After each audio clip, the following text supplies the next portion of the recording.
Tribuners Ambon kembali ke zona orange. Rustam Latupono sebut PPKM berhasil tekan penyebaran COVID-19. Kota Ambon telah berhasil keluar dari zona merah penyebaran COVID-19. Pemberlakuan pembatasan kegiatan masyarakat atau PPKM yang berlangsung selama 2 pekan disebut berjalan efektif menekan angka penyebaran COVID-19 di wilayah tersebut.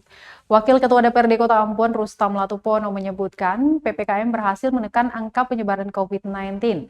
Menurutnya, penerapan PSBB mampu menekan angka terkonfirmasi hingga pasien yang meninggal dunia akibat COVID-19. Sebagai wakil rakyat, dia mengajak masyarakat tetap menerapkan protokol kesehatan dan mengikuti kebijakan pemerintah agar kondisi bisa kembali normal.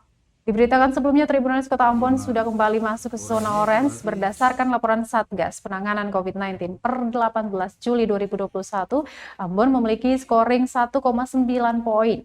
Penurunan scoring disebabkan jumlah pasien terkonfirmasi dan kematian akibat virus corona menurun serta meningkatnya jumlah pasien sembuh. PPKM mikro yang dilaksanakan dia produktif, ya kan? Berarti angka terkonfirmasi sama yang meninggal dunia kan dia angkanya turun. Itu berarti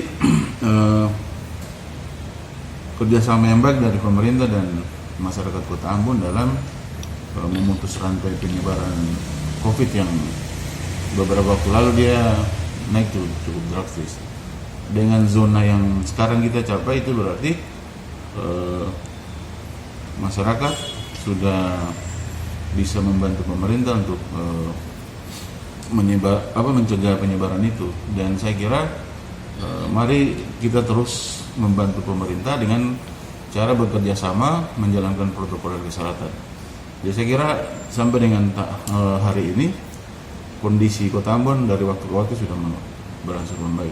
Itu berarti campur tangan pemerintah dan masyarakat kalau mau bilang dia berhasil.